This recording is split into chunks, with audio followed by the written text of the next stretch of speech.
Stop throwing away your lawn clippings. You are watching your garden's most potent nitrogen source evaporate into thin air with every mow. Traditional composting burns off up to 50% of available nitrogen through heat and ammonia gas evaporation during the aerobic breakdown process, turning a high-value input into a fraction of what it could deliver. In just 72 hours, anaerobic fermentation of fresh grass clippings produces a microbe-rich liquid fertilizer that delivers bioavailable nutrients directly to root zones. No pile, no months of waiting, no synthetic inputs required. Fresh lawn clippings carry a carbon-to-nitrogen ratio of approximately 15:1 to 20:1, making them one of the most nitrogen-dense organic materials available to any home gardener at zero cost. The problem begins the moment those clippings hit an aerobic compost pile. Thermophilic bacteria generate heat as they break down the organic matter, and that heat drives nitrogen out of the pile as ammonia gas, a process called volatilization that accelerates significantly once pile temperatures exceed 60 degrees Celsius.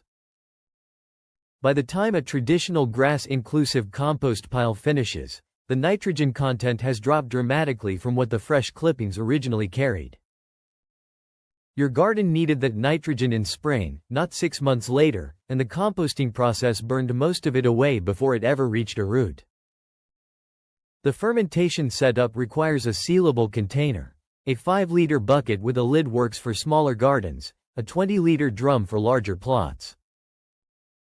Fill the container 2/3 with fresh grass clippings, then cover completely with non-chlorinated water, ensuring no clippings remain above the waterline. Submerged plant material ferments anaerobically, without oxygen, which keeps nitrogen locked in the liquid phase as ammonium rather than allowing it to escape as ammonia gas. Seal the container and leave it at room temperature for 72 hours. At the end of this window, the liquid shifts from clear to a dark brown or amber color, and the scent transitions from fresh grass to a sharp, fermented, silage-like odor. Both changes confirm that anaerobic bacterial activity has peaked and the liquid is ready for application.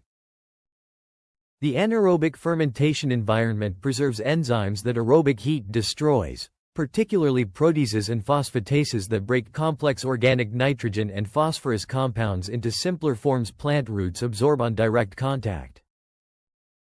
The beneficial bacteria active in this ferment, primarily lactic acid bacteria and facultative anaerobes, pre-digest the plant matter, converting cellular nitrogen into ammonium and amino acid fractions that bypass the slow soil mineralization process entirely.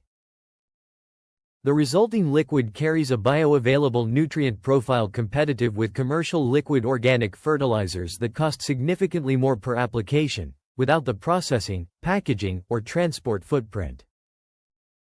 Dilute the fermented liquid at a ratio of 1 part concentrate to 10 parts non-chlorinated water before any soil application. Undiluted concentrate carries ammonium concentrations high enough to cause root burn in sensitive plants. Apply as a root drench directly to the base of heavy feeders. Tomatoes, peppers, cucumbers, and giant pumpkins respond with the most visible growth response within 7 to 10 days of the first application. Repeat the fermentation and application cycle every 2 weeks through the peak growing season to maintain consistent nitrogen availability in the root zone without salt accumulation. A single standard lawn mow generates enough clippings to produce 15 to 20 liters of fermented liquid fertilizer, enough to feed a 10 square meter vegetable bed through an entire application cycle at zero cost. This closed-loop system eliminates the need for bagged synthetic nitrogen fertilizers, reduces household organic waste, and builds a regenerative input cycle that runs on material most gardeners currently send to landfill or green waste collection. Subscribe to Natural Crops and AMP, Soil Hub for more evidence-based, zero-waste growing strategies, and share this with a fellow gardener still composting their clippings when liquid gold is sitting right there in the bucket.